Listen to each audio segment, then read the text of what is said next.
Hello, my dear students.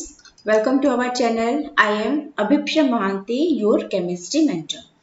तो बच्चों हम पढ़ रहे हैं chapter basic concept of chemistry, जिसमें अपने लास्ट क्लास में हमने लिमिटिंग रिएजेंट को कंप्लीट कर लिया था और अपने आज के क्लास में हम पढ़ने वाले हैं अबाउट पीओएससी। तो ये पीओएससी क्या होता है, उसका यूज हम कैसे कर सकते हैं, वो सारा चीज हम आज यहाँ पे डिटेल पढ़ेंगे। ओके, तो सबसे पहला चीज है पीओएससी क्या होता है। पीओएससी जो है वो एक शॉर्ट फॉर्म होता है। किसका शॉर्ट फॉर्म होता है? Principle of atom conservation. Okay, तो इसका मतलब क्या है, नाम से कुछ समझ में आ रहा होगा। प्रिंसिपल ऑफ एटम कंजर्वेशन मतलब जो एटम है वो कंजर्व है। वो कैसे पॉसिबल है? हमने पढ़ा हुआ है law of conservation of mass में कि जो total mass of the reactant is equal to total mass of the product. Okay, mass can neither be created nor be destroyed. मास को हम क्रिएट नहीं कर सकते, डिस्ट्रॉय भी नहीं कर सकते। एक केमिकल रिएक्शन में जो total mass of the system है वो कंजर्व रहता है। ओके, सो पीओएससी जो है उसी के ऊपर बेस्ड है। यहाँ पे क्या हम बोल रहे हैं, यहाँ पे हम बोल रहे हैं कि जो एटम है, atom is conserve. Okay, atom conserve है। एटम कंजर्व क्यों है? एटम कंजर्व इसलिए है क्योंकि जो मास है वो भी कंजर्व है। Mass is conserve. तो मास इज कंजर्व का मतलब तो समझ में आया कि केमिकल रिएक्शन में टोटल मास जो है वो कंजर्व रहना चाहिए। और जिस तरह मास can never neither be created nor be destroy, उसी तरह atom also can neither be created nor be destroyed. हम एटम को क्रिएट नहीं कर सकते, हम एटम को डिस्ट्रॉय भी नहीं कर सकते। इसका मतलब क्या है? इसका मतलब है कि number of atoms of a particular element in a chemical reaction जो होता है in the reactant side is equal to its product side. Okay, मतलब क्या है? number of moles of an element, number of moles of atom of an element in the reactant is equal to number of mole of atom of the element in product side. Okay, तो इसको समझने की कोशिश करते हैं। चलो सबसे पहले के एग्जाम्पल लेते हैं। KClO3 gives KCl plus O2। तो एक चीज देखो, जब हम स्टोक्योमेट्री के न्यूमेरिकल सॉल्व कर रहे थे, लिमिटिंग रिएजेंट के न्यूमेरिकल सॉल्व कर रहे थे, उस टाइम में हमें बैलेंस्ड केमिकल इक्वेशन का रिक्वायरमेंट था। लेकिन पीओएससी में ये हमारा एक प्लस पॉइंट है कि यहाँ पे हमें बैलेंस्ड केमिकल इक्वेशन का रिक्वायरमेंट नहीं होता। ओके, क्यों नहीं होता? क्योंकि बिना बैलेंस किए हुए भी हम इसमें न्यूमेरिकल सॉल्व कर सकते। क्यों? क्योंकि हमारा जो एटम है वो कंजर्व है।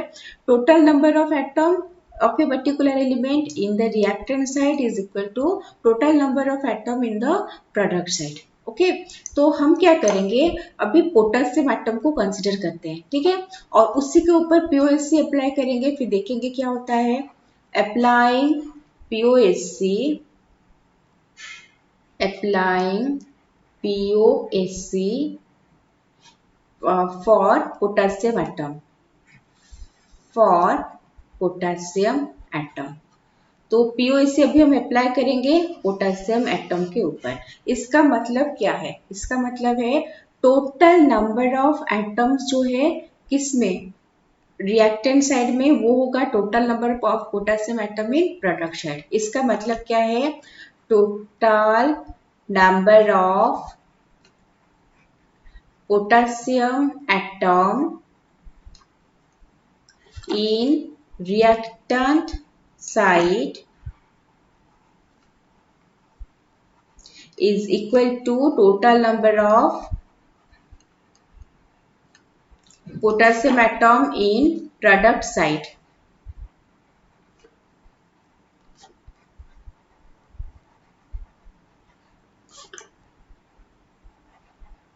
Okay, so number of potassium atom का मतलब क्या है?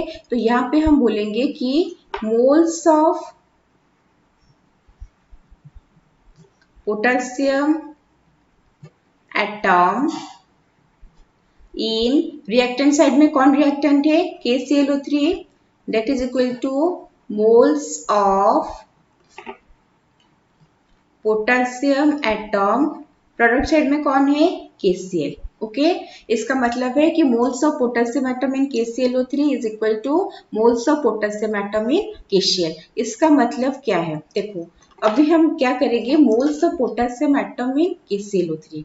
एक KClO3 एटम में कितना ऑक्सीजन एटम है, एक KClO3 atom in one KClO3 molecule, number of potassium atom कितना है, 1 है, 1 atom of potassium.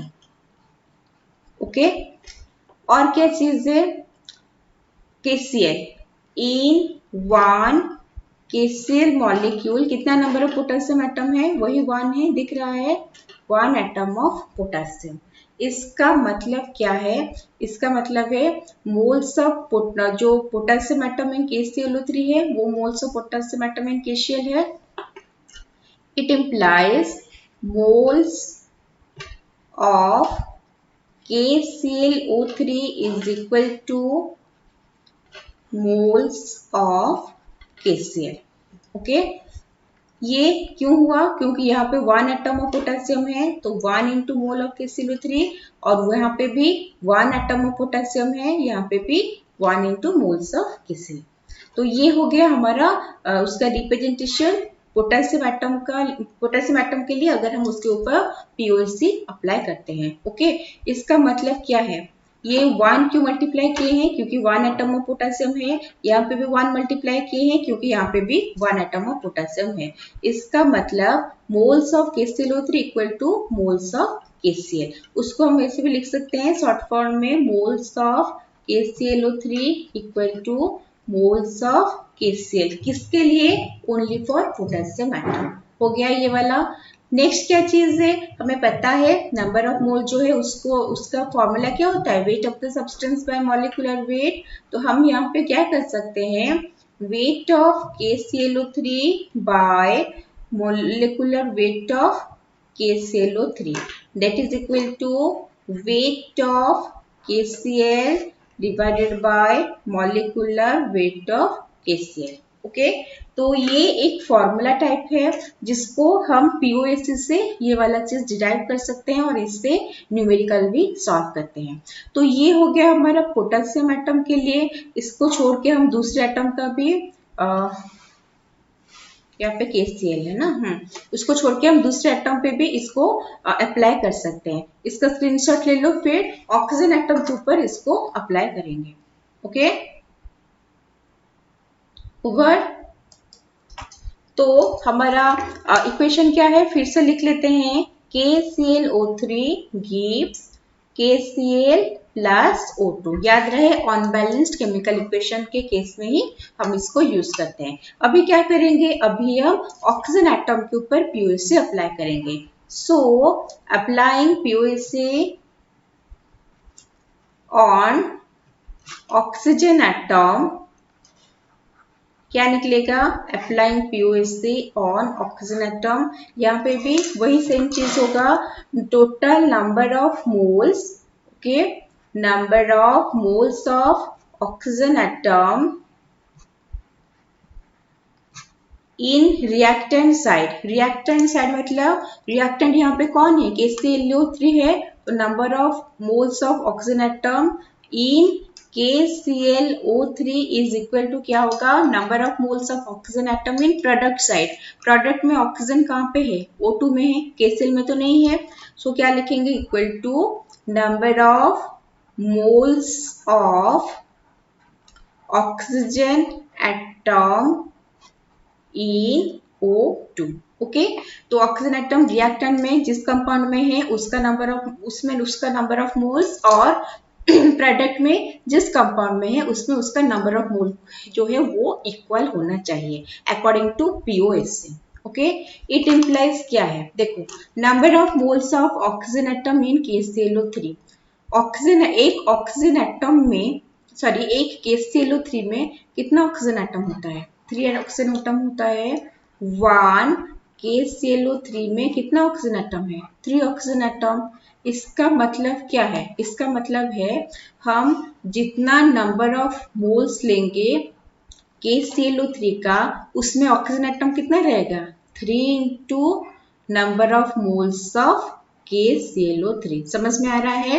1 KClO3 molecule में 3 ऑक्सीजन एटम रह रहा है। सो जितना भी number of mole of KClO3 रहेगा उसमें उसका इंटू 3 ऑफ KClO3 मॉलिक्यूल्स रहेंगे। ओके, नंबर ऑफ मोल्स रहेंगे। सो number of moles of oxygen atom in KClO3 क्या होगा? यहाँ पे पता चल रहा है 3 है। 3 into number of moles of KClO3, okay, that is equal to number of moles of oxygen atom in O2। 1 O2 molecule में कितना ऑक्सीजन एटम है? 2 ऑक्सीजन एटम है। इसका मतलब अगर हम n number of oxygen molecule लेते हैं तो उसमें कितना ऑक्सीजन एटम रहेगा? 2 into number of moles of oxygen atom. Okay, अगर हम n moles of oxygen atom ले रहे हैं तो वहां पे 2 into n of oxygen molecule जो है वो रहेगा हमारा कितना नंबर ऑफ ऑक्सीजन एटम हो जाएगा। आ रहा है समझ में? एक ऑक्सीजन मॉलिक्यूल में 2 ऑक्सीजन एटम है तो n में उसका डबल होगा। इसका मतलब number of moles of oxygen atom in O2 में हम लिख सकते हैं 2 into number of moles of O2। Okay, तो ये हो गया हमारा POSC और किसके लिए? ऑक्सीजन एटम के लिए।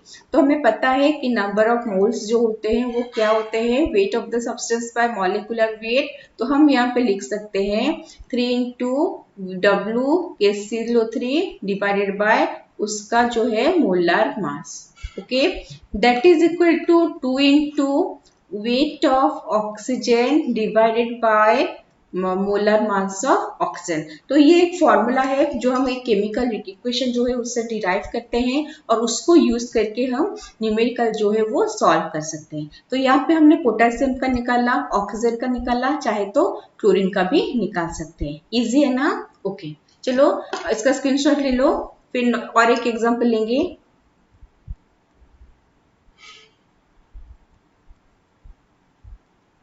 ओवर। नेक्स्ट सेकेंड एग्जाम्पल हम लेंगे यहाँ पे N2O5 gives NO2 plus O2। Okay, N2O5 gives NO2 plus O2। जैसे दिख रहा है कि ये एक अनबैलेंस्ड केमिकल इक्वेशन है। ठीक है, हम क्या करेंगे? यहाँ पे POSC अप्लाई करेंगे। किसके ऊपर अप्लाई करेंगे? पहले नाइट्रोजन के ऊपर करेंगे, फिर ऑक्सीजन के ऊपर करेंगे। सो अप्लाइंग POSC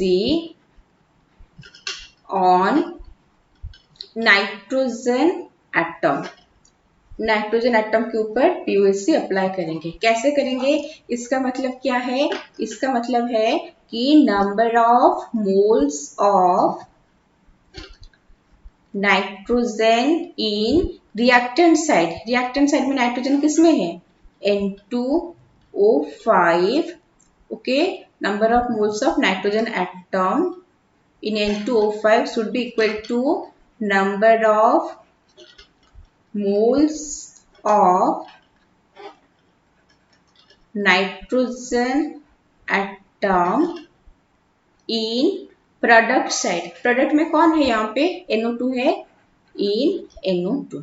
ओके, तो इसमें क्या होगा? N2O5 में जितना नंबर ऑफ नाइट्रोजन एटम है उतना ही रहेगा NO2 में। रिएक्टेंट और प्रोडक्ट साइड में सेम रहेगा। Okay, it implies number of moles of nitrogen atom in N2O5 कितना रहेगा? यहाँ पे देखो 1 N2O5 मॉलिक्यूल में 2 नाइट्रोजन एटम रहता है। ओके, सो यहाँ पे n मोल्स ऑफ N2O5 में कितना नाइट्रोजन एटम रहेंगे? 2 into n moles of N2O5। N2 मतलब यहाँ पे 2 मल्टीप्लाई हो रहा है। ठीक है, so 2 into number of moles of N2O5 is equal to number of moles of NO2 है। यहाँ पे देखो 1 NO2 में कितना नाइट्रोजन एटम है? 1 नाइट्रोजन एटम है। ओके, अगर हम n मोल्स ऑफ NO2 लेंगे तो उसमें कितना नाइट्रोजन एटम रहेगा? 1 into n moles of nitrogen atom रहेगा। Okay, that is equal to 1 into number of moles of NO2। it implies, हाँ हो गया क्या? 2 number of moles of N2O5 equal to 1 into number of mole of NO2.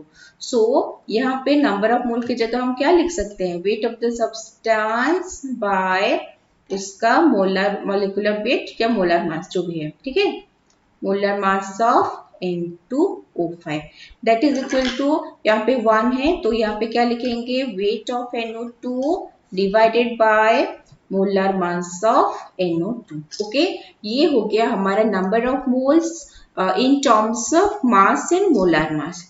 जब हमने पढ़ा हुआ है कि अगर कोई रिएक्शन NTP या STP में होता है, मान लो ये जो रिएक्शन है वो STP में कंडक्ट हो रहा है, तो उसमें क्या होता है, 1 मोल का जो वॉल्यूम होता है वो होता है 22.4 लीटर. ओके, तो यहाँ पे ना ये हम और एक रिलेशन भी एस्टेब्लिश कर सकते हैं कि 2 into volume of N2O5 at STP divided by STP in liter. Okay, STP in liter divided by 22.4 that is equal to यहाँ पे number of moles of NO2 है, क्या लिखेंगे? Volume of NO2 at STP in liter by 22.4. Okay, number of moles का दो तो formula होता है, मास of the substance by molar मास हो गया या फिर वॉल्यूम इन लीटर बाय 22.4 अगर वो STP में है. ओके, और अगर ml में हम लिए हैं तो डिवाइडेड बाय 22400 होता है, जिसको यूज करके हम पहले भी हमने न्यूमेरिकल सॉल्व किया है. ओके, तो इसको लिख लो. ये था N2O5 में नाइट्रोजन एटम के ऊपर हमने POSC अप्लाई किया था. इसके नेक्स्ट हम क्या करेंगे, ऑक्सीजन एटम के ऊपर भी POSC अप्लाई करेंगे. Okay, over. ओके, तो हमारा रिएक्शन क्या था? N2O5 gives NO2 plus O2. अब क्या करेंगे, आप ऑक्सीजन एटम के ऊपर अप्लाई करेंगे. Applying POSC on oxygen atom. Oxygen atom के ऊपर POSC अप्लाई करेंगे. क्या होगा? Number of moles of oxygen. अब तो समझ में आ गया होगा सबको. Number of moles of oxygen atom in N2O5. Reactant side में कौन है? N2O5 है. Equal to number of moles of oxygen atom in product side. Product में क्या है? NO2 है, O2 है. इसमें ऑक्सीजन एटम किस में है? NO2 में भी है और O2 में भी है. तो क्या होगा? Number of moles of oxygen atom in NO2 plus number of moles of oxygen atom in O2. ठीक है, इसका मतलब क्या है? N2O5.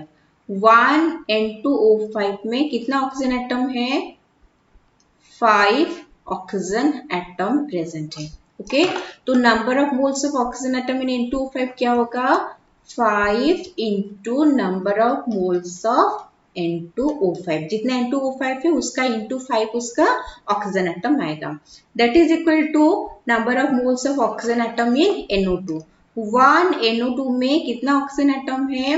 2 ऑक्सीजन एटम है. ओके, तो यहाँ पे क्या होगा? Number of moles of oxygen atom in NO2 की जगह हम क्या लिखेंगे?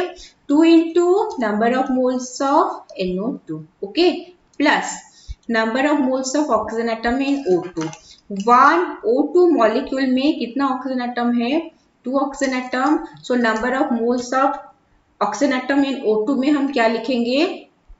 यहाँ पे 2 into number of moles of oxygen atom. Okay, अच्छे से लिखेंगे तो 5 N N2O5 is equal to 2N NO2 plus 2N O2. Okay, तो ये एक रिलेशनशिप होता है किसका? कोई भी एक एलिमेंट का नंबर ऑफ एटम कहाँ पे? एक केमिकल रिएक्शन में in between the reactant and the products. Okay. तो इसमें मोस्ट इम्पोर्टेंट थिंग है कि हमें बैलेंस करने का कोई जरूरत है नहीं। जितना भी कॉम्प्लेक्स रिएक्शन हो गया कि एक बड़ा वाला मॉलिक्यूल है तो उसमें बैलेंस करने का हमें मतलब टेंशन लेना ही नहीं है, ये अपने आप ही बैलेंस हो गया। ओके, तो ये था in terms of number of moles. अगर हम चाहेंगे फिर इसको भी कन्वर्ट कर सकते हैं, क्या करेंगे 5 into W N2O5 by molar mass N2O5, that is equal to 2 into W NO2 by molar mass NO2 plus 2 into WO2 by molar mass O2।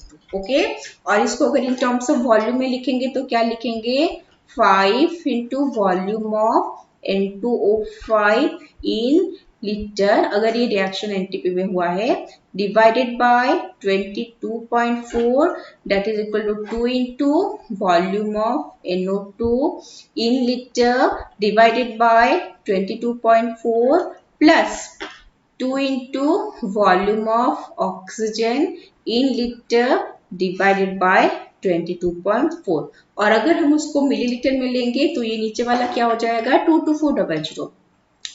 5 into volume of N2O5 in ml divided by 22400 is equal to 2 into volume of NO2 in ml divided by 22400 plus 2 into volume of oxygen in ml divided by 22400। Okay, तो ये हो गया हमारा एक relationship जो हम establish कर सकते हैं between the number of atom of a particular element in both reactant and product side. Okay, तो ये क्या हो गया, ये हो गया हमारा पीओएससी, जो हमने अच्छे से भी समझ लिया है कि कौन से केस में हम क्या करेंगे तभी जाके हमें ये एक रिलेशन हम एस्टेब्लिश कर सकते हैं। ओके, आए सबको समझ में? ओके, इसका स्क्रीनशॉट ले लो।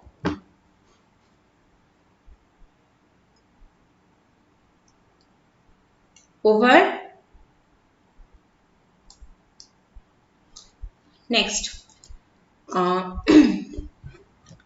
सपोज हमने क्या किया है, हमारे पास एक जनरल इक्वेशन है, small A capital A plus small B capital B gives small C capital C plus small D capital D. अगर हमारे पास ऐसा कुछ है केमिकल इक्वेशन जो गिवन है, तो हम यहाँ पे क्या कर सकते हैं, एक रिलेशन लिख सकते हैं कि moles of A by small A equal to moles of B by small b equal to moles of C by small c equal to moles of D by small d। Okay, मतलब moles of the substance divided by stoichiometric coefficient. ये चीज हम यहाँ पे क्यों लिख रहे हैं, ये एक स्टोइकियोमेट्री रिलेशनशिप है, इसके बारे में हमने स्टोइकियोमेट्री में पढ़ा हुआ है, लेकिन जो क्वेश्चन सॉल्व करेंगे उस केस में स्टोइकियोमेट्री भी यूज में आएगा, लिमिटिंग रिएजन भी यूज में आएगा, पीओएससी भी यूज में आएगा। तो हमने इसको अभी रिमाइंड कर दिया है, कुछ एक नया चीज नहीं है। ओके, चलो लिख लो इसको ओवर। नेक्स्ट, अभी उसके ऊपर क्वेश्चन सॉल्व करेंगे। All carbon atoms present in KS3C2O4 whole 2.2H2O weighing 254 gram is converted to CO2. How many grams of carbon dioxide were obtained? तो हमें पता नहीं है क्या रिएक्शन है, उसका सीरीज क्या है, क्या हो रहा है, बाई प्रोडक्ट कौन है। हमें पीओएससी में यही हमारा प्लस पॉइंट है कि फर्स्ट थिंग इक्वेशन को पूरा लिखने का जरूरत नहीं है। ओके, और सेकेंड थिंग इक्वेशन को पूरा लिखो ना लिखो, बैलेंस करने का तो बिल्कुल भी जरूरत नहीं है। ठीक है, तो हमारे पास क्या है, हमारे पास रिएक्टेंट है, क्या है KH3C2O4 whole 2.2H2O। ये हो गया हमारा रिएक्टेंट और उससे हमें प्रोडक्ट क्या मिल रहा है, उससे प्रोडक्ट मिल रहा है कार्बन डाइऑक्साइड। बस सिंपल इतना ही चीज से हमारा जो न्यूमेरिकल है वो सॉल्व हो जाएगा। ओके, इसका मतलब क्या है, इसका मतलब है हमें कार्बन डाइऑक्साइड के बारे में पूछा है, तो हम क्या करेंगे, हम कार्बन के डाइऑक्साइड के बारे में पूछा है तो हम क्या करेंगे ना, पीओएस से अप्लाई करेंगे, किसके ऊपर, कार्बन के ऊपर अप्लाई करेंगे। ठीक है, तो यहाँ पे हम लिखेंगे कि applying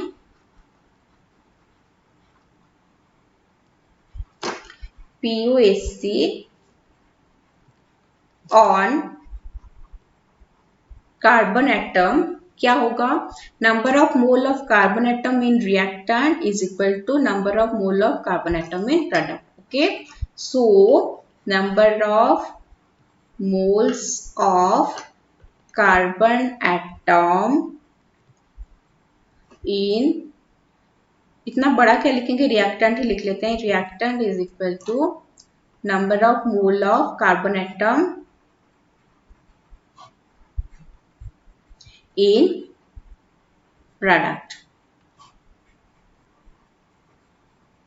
Okay, it implies carbon atom left side में रिएक्टेंट में कितना है, अंदर 2 है, C2O4 में 2 है, ब्रैकेट के बाहर 2 है, मतलब 4। it implies 4 into number of mole of KH3 C2O4 whole 2 that 2H2O is equal to, क्या बोला है, कार्बन डाइऑक्साइड, CO2 में कितना कार्बन एटम है, 1 carbon atom, 1 into number of moles of carbon dioxide. Okay, it implies क्या होगा, 4 into, हमें मास के बारे में पूछा है तो इसको हम कैलकुलेट करेंगे, ये जो बड़ा वाला है उसका जो मोलर मास है वो 254 आता है। ठीक है, वो 254 आता है, तो नंबर ऑफ मोल्स क्या है, मास ऑफ द सब्सटेंस, जो 254 ग्राम यहाँ पे गिवन है, 254 बाय उसका मोलर मास कैलकुलेट करना, वो भी 254 ही आएगा, equal to 1 into number of mole of carbon dioxide, मतलब mass of the substance by molar mass carbon dioxide का कितना होता है, 44 होता है। ओके, ये तो 254 कैंसिल हो गया, सो W इक्वल टू कितना होगा, 4 into 44, that is equal to 176 gram. ठीक है, तो समझ में आया कैसे हो रहा है ना, पूरा कंप्लीट इक्वेशन लिखने का जरूरत है ना, इक्वेशन को बैलेंस करने का जरूरत है, कोई भी एक एलिमेंट जो है उसको हम चूज करेंगे, उसके एटम के ऊपर पीओएस से अप्लाई करेंगे और हमारा जो क्वेश्चन है वो इजिली सॉल्व हो जाएगा। ओके, आया समझ में कैसे क्या हो रहा है, चलो इसका स्क्रीनशॉट ले लो। Over. Next, 55.2 gram of K2CO3 was treated by a series of reagents so as to convert all of its carbon. Okay, then calculate the weight of the product. तो हमें क्या करना है, हमें पता है कि हमारा रिएक्टेंट कौन है, हमारा रिएक्टेंट है K2CO3, उसको हमने सीरीज ऑफ रिएक्शन किया, मतलब कुछ किया होगा, शायद उससे A निकला होगा अननोन, फिर कुछ किया होगा, फिर से B निकला होगा, फिर कुछ किया होगा जिससे C निकला होगा, फाइनली हमारा जो प्रोडक्ट है वो निकल रहा है। ओके, इसका मतलब क्या है, सीरीज ऑफ रिएजेंट यूज किया है, क्या रिएजेंट है हमें नहीं पता और हमें पता करना भी नहीं है। ओके, क्यों, हमारा वैसे भी सॉल्व हो जाएगा, सिर्फ रिएक्टेंट लेंगे और प्रोडक्ट ले लेंगे। अभी क्या करेंगे, यहाँ पे K2CO3 गिव्स, प्रोडक्ट में क्या है, K2ZN3FeCN होल 6। ओके, अभी क्या करना है, रिएक्टेंट मिल गया, प्रोडक्ट मिल गया, वेट ऑफ द प्रोडक्ट पूछा है, तो वेट ऑफ द प्रोडक्ट के लिए हम क्या करेंगे, हम किसके कौन से एलिमेंट के ऊपर फोकस देंगे, वो बोल रहा है कार्बन के ऊपर, तो हम कार्बन के ऊपर पीओएससी अप्लाई करेंगे। So applying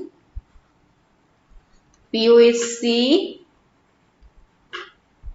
on carbon atoms, क्या होगा, number of moles of carbon atoms, number of moles of carbon atom in K2CO3 is equal to number of moles of carbon atoms in K2ZN3 FeCN6. Okay, it implies carbon atom K2CO3 में कितना है, 1 है, सो 1 into number of mole of K2CO3 that is equal to carbon atom हमारे product में कितना है, यहाँ पे FeCN6 तो कार्बन एटम कितना है, यहाँ पे CN6 में 6 हुआ, बाहर 2 है, मतलब 12. That is equal to 12 into number of moles of K2ZN3 FeCN6 whole 2 over it implies क्या पूछा है, वेट ऑफ द प्रोडक्ट. तो नंबर ऑफ मोल से हम क्या कर सकते हैं, उसका रिलेशन एस्टेब्लिश कर सकते हैं, वेट ऑफ K2CO3 बाय उसका मोलर मास K2CO3 का इक्वल टू 12 इंटू मास निकालना है बाय इसका मोलर मास. ओके, K2CO3 का मास कितना गिवन है, 55.2. ओके, डिवाइडेड बाय ये आएगा हमारा 138. ओके, आप अच्छे से कैलकुलेट कर लेना, कैलकुलेट करने से मुंह में आ जाएगा जब हम ज्यादा न्यूमेरिकल करना स्टार्ट करेंगे. That is equal to 12 into weight कितना है, वेट तो हमें पूछा है, डिवाइडेड बाय मोलर मास जो है वो आएगा 698. ठीक है, हो सकता है ये क्वेश्चन में गिवन हो. ठीक है, गिवन मोलर मास जो है प्रोडक्ट का, given molar mass of product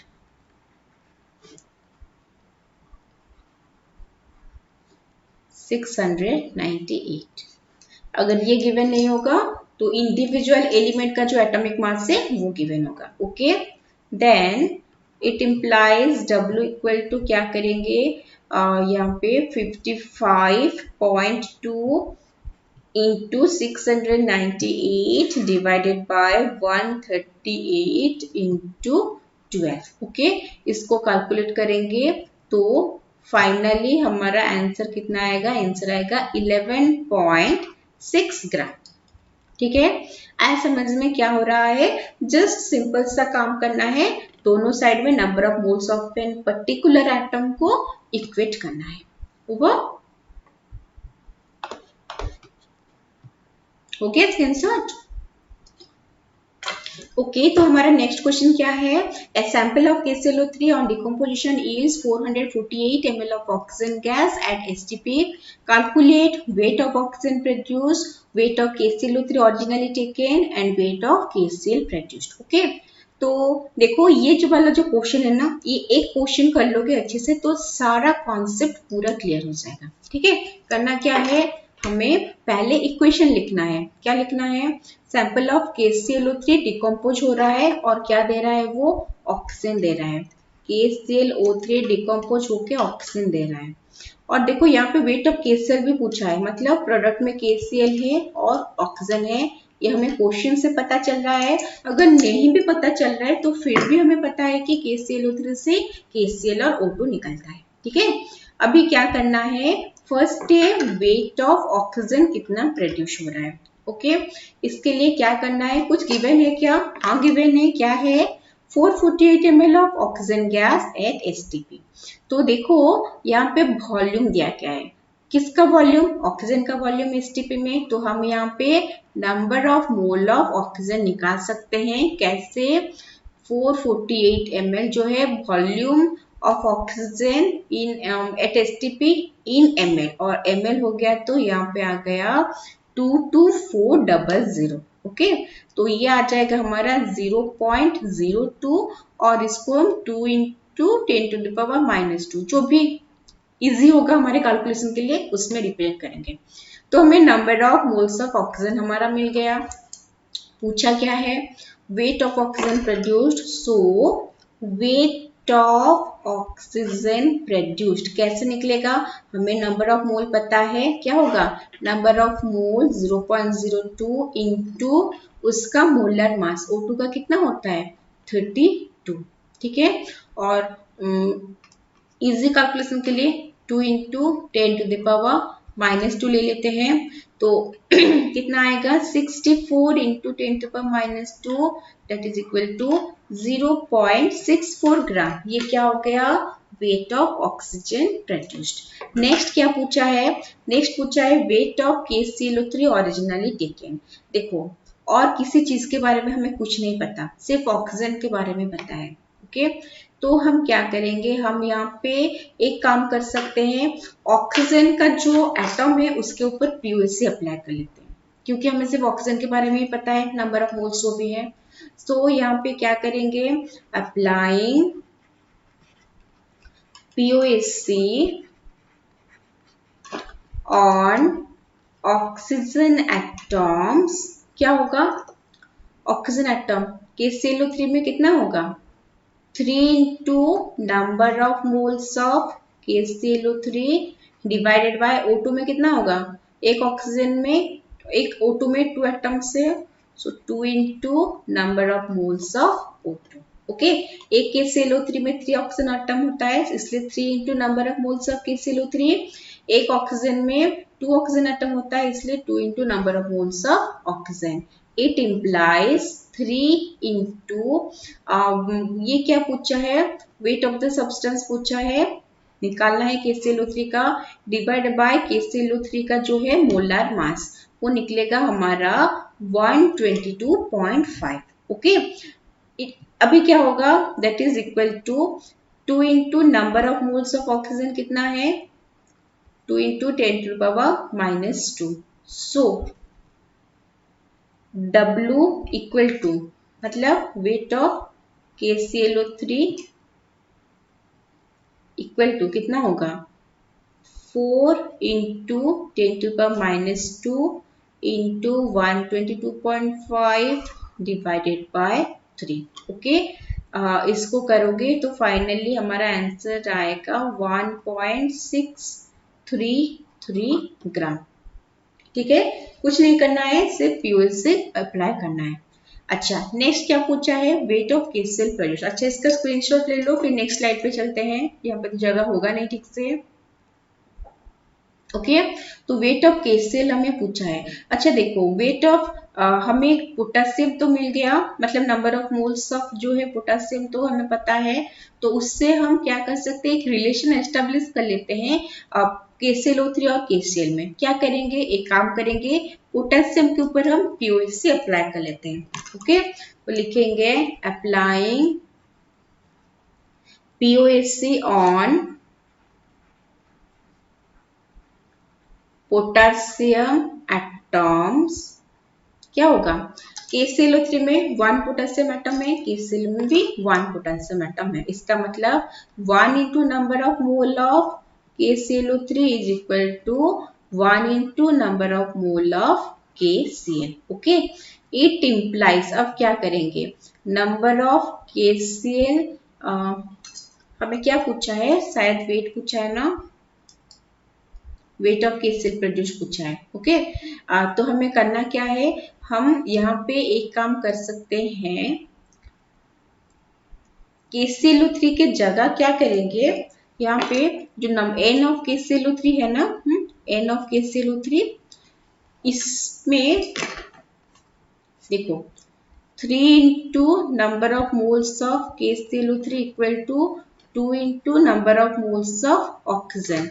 it implies number of KClO3 के जगह हम लिख सकते हैं 2/3 into number of mole of oxygen, that is equal to 2 into 10⁻³ और 4/3 इंटू -3 नहीं -2, 4/3 इंटू 10⁻²। ओके, तो यहाँ पे हम क्या लिखेंगे? 4/3 into 10⁻²। Okay, N of KCl कितना हो जाएगा? N ऑफ KClO3 हो जाएगा। तो इट इम्प्लाइज, अच्छा यहाँ पे लिखना है 4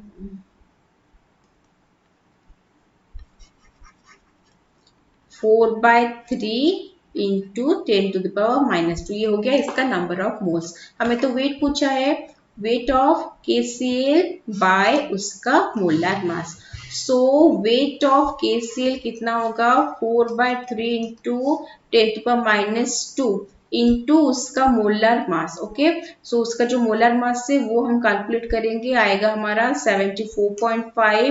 दैट इज फाइनली कैलकुलेट कर देंगे तो आएगा 99.2 into 10⁻², that is equal to 0.992 gram. Okay, ऐसे समझ में कैसे हो रहा है। हमें देखो, हमने अभी एन केसेल, number of mole of KClO3 put किया, वहां से निकाल के चाहो तो कुछ और मेथड से कर सकते हो, डायरेक्ट उसका वेट और मोलर मास जो है उसको भी हम पुट कर सकते हैं, कुछ भी कर सकते हैं। हमें वैल्यू जिस का भी वैल्यू पता है हम उसको कहीं पे भी किसी भी टाइप से हम उसको यूज कर सकते हैं। ओके, तो ये था हमारा क्वेश्चन न्यूमेरिकल्स। इसको ले लो, स्क्रीनशॉट ले लो। ओवर। तो इसके साथ हमारा आज का क्लास यहीं पे खत्म होता है। अपने नेक्स्ट क्लास में हम कुछ एक नया चीज पढ़ेंगे in the chapter basic concept of chemistry. तब तक के लिए माइंडफुली पढ़ाई करते रहो। Okay, bye.